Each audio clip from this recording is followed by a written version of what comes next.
Junkin' Fool over here in Porterville. Hope everybody's having a good day. It's probably about, I don't know, 28 degrees maybe today.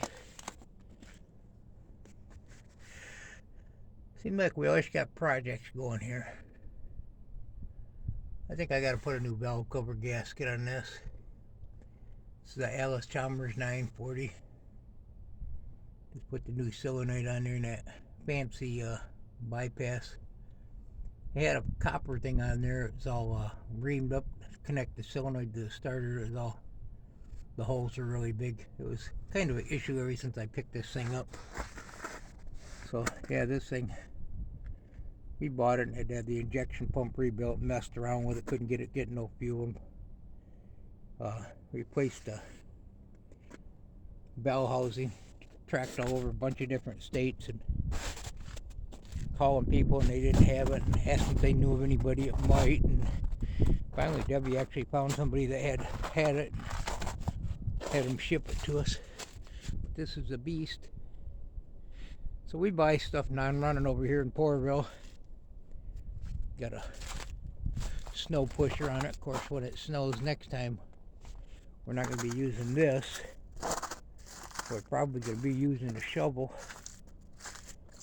or waiting for it to melt. That's more my speed right now. So last Friday, today's Friday, but a week ago today, I went and got a plate for this. This is a 16-foot Appalachian tilt bed trailer. I've done a little research on it. I guess it's a 15-ton. Got a hold of the company, talked to them on the phone. They're actually supposedly out of business. They sold out to another company. But I was just looking to see if I could get some stickers and tags that are supposed to go on these. So this is a tilt trailer. It's 16, it's almost 18 foot to the end there. And then I don't remember what this was, I measured it.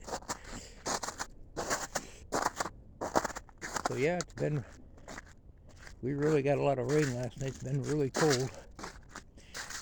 Haven't really melted some. We got another issue over here with the skid steer now. Yeah, so I got a permanent plate for this. And I got a winch over there I'm going to mount on it. And this is actually, on their site, this is actually designed for, looks like there's a tag here under that battery box. That's what I was trying to replace for them. Somebody put that battery box in there. But this is actually designed for a little excavator or a skid steer. They call it a equipment trailer. They say it's designed for basically kind of what I bought it for. I bought this before I bought the skid steer. So this skid steer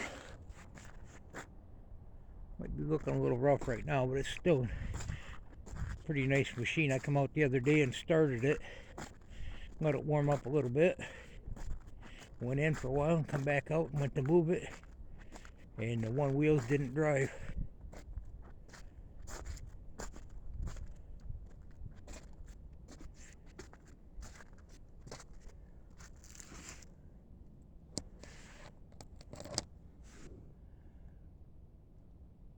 And these are supposed to be a, I don't know what they call them, something like a continuous chain. There's not supposed to be no links in them. Not that the guy couldn't put a link, but that chain looks like it got bent.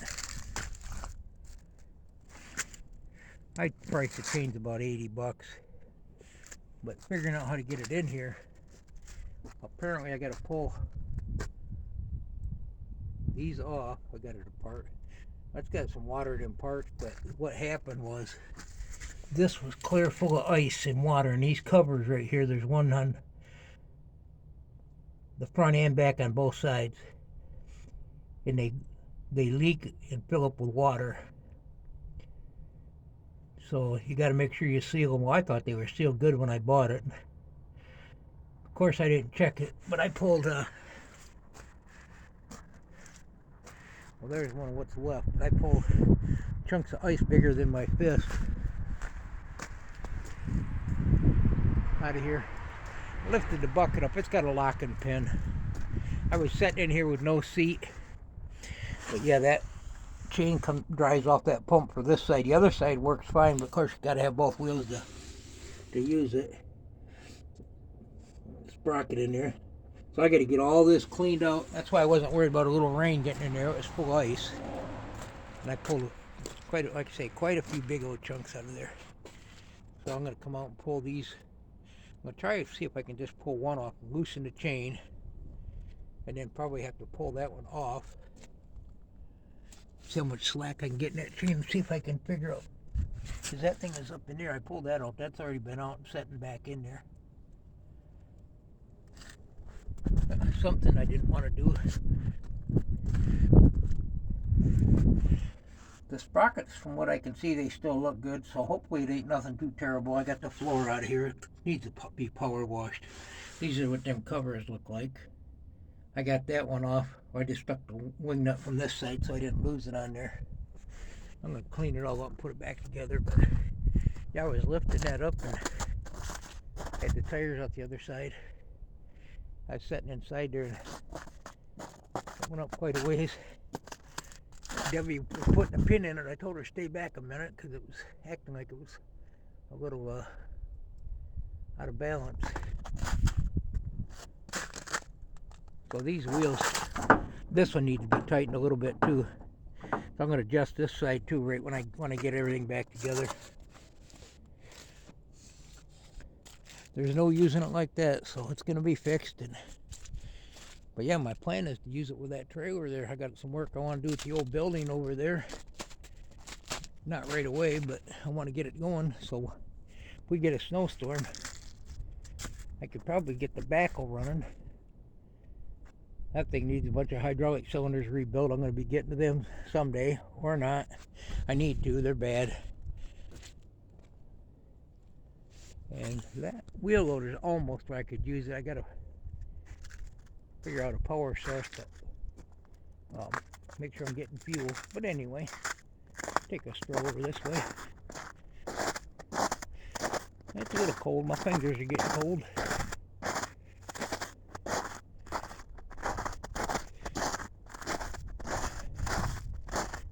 This thing, I leave it set out all winter and it pretty much fires right up. It always takes a long time, even in the summer. I think I've got a new fuel pump. I think it's because the gas tank is quite a ways away from the carburetor. But pretty much always fires up. It's got a new battery in it.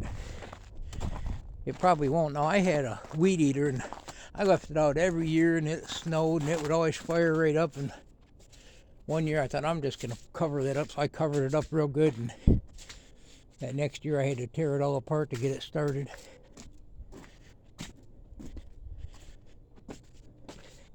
So I come out here a little bit ago, I was walking out, checked the mail, and this tire goes flat.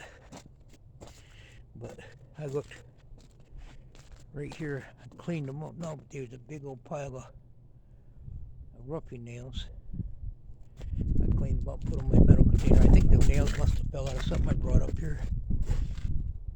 But anyway, I'm getting a flat. I have never, well, I very rarely ever get a nail in it. It's surprising. Hope everybody's having a good day.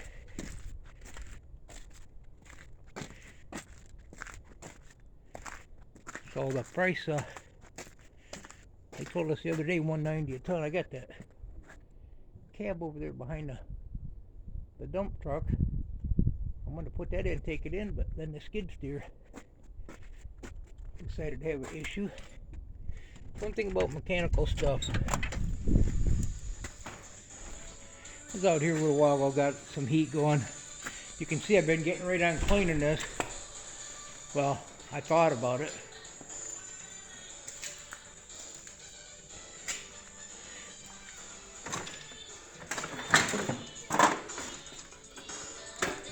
Yeah, it's supposed to drop down the temperature.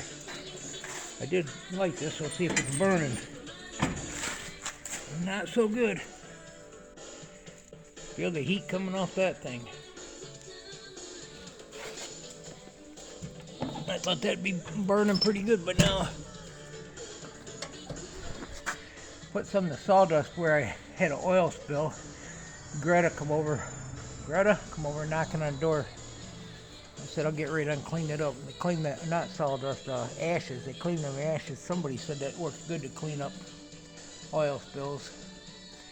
Wasn't nothing serious, but we're gonna clean it all up. I say we, I mean me, but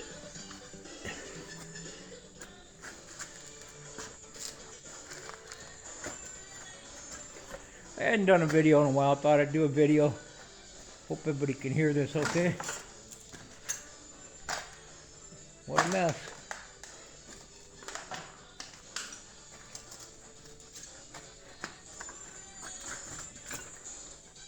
Yep, just got to keep on plugging away. I did get an awful lot done with that skid steer cleaning out back. I guess I'll go in and have a coffee and get back out here and start doing some cleaning. It's going to get a lot colder and see if I can get my wood stove fired up. Well, hey everybody, thanks for stopping by Porterville. Hope everybody's having a good day. Go find a project. Or not. Goodbye now.